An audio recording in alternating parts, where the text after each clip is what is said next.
这个女人拔掉手上一根汗毛，桌上的茶壶就吐出一张100元大钞。她又拔掉一根，茶壶又吐出来一张。更加神奇的是，只要受到的伤害越大，茶壶吐出来的票子就越多。就这样，为了得到更多的钱，女人把自己搞得遍体鳞伤。等老公下班回来时，看到家里一片狼藉，还以为是进了贼。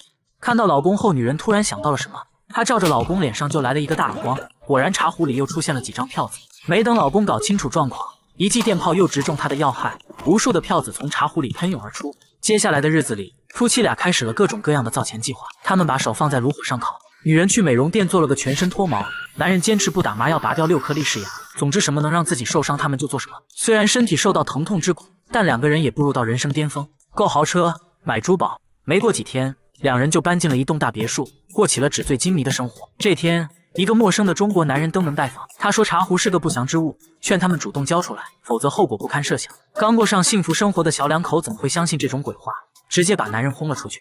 And get off of our property.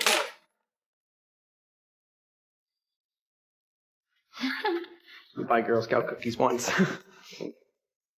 然而就在当天夜里，家里突然闯进来2个奇怪的胡子男。这是一个神奇的茶壶，只要身体受伤就会吐出票子，受到的伤害越大，吐出来的票子就越多。这样的茶壶你想要吗？这对夫妻通过一系列的自残行为，终于过上了富豪的生活。可这天夜里，家里突然闯进来2个胡子男，他们显然知道茶壶的秘密，但他们并不想要茶壶，只是让小两口交出所有的钱。好不容易攒出来的钱就这么被洗劫一空，两个人只好重新开始搞钱。可茶壶好像并没有以前那么大方，之前薅根汗毛都给100元大钞，现在小打小闹给的都是几分几毛，这哪能满足他们现在的生活？必须让自己受到更大的伤害才行。可当男人拿起铁锤时，自己怎么也下不去手，他只好去借助外力帮忙。他来到酒吧，问老板谁是这里最狠的角色。 Big fella back there. Just got out of prison for murder.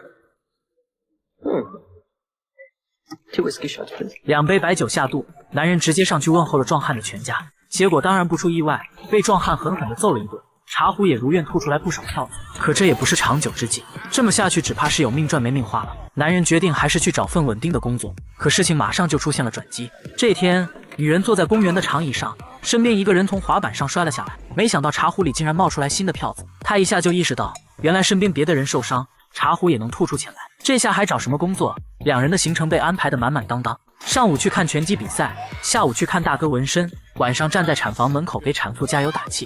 几天下来，票子很快就堆满了保险柜。男人觉得足够他们后半辈子的生活了，可女人好像是撞红了眼，看到一个流浪汉在闯红灯，她直接踩着油门冲了上去。要不是男人一把抢过方向盘，流浪汉肯定就被女人撞死了。两人为此在车里大吵了起来。男人觉得女人一定是疯了，而女人却开始数落男人一无是处。女人的话越说越刺耳，这让男人感到无比伤心。可这时茶壶居然又吐出了票子，女人立刻又想到了新的发财之道，只要说出让人伤心的话，这个茶壶里就能吐出来100元大钞。发现这个新功能后，小两口在家玩起了真心话大冒险。他们把各种藏在内心的小秘密全都摊在桌面上，票子不断的从壶里喷出来，可见这些话多令对方伤心了。马上又轮到了女人，这次她说出了一个重磅秘密，她竟然背着老公和以前的房东在一起打扑克。男人听后整个人都懵了，无数的绿色票子开始肆无忌惮的从壶里喷出来。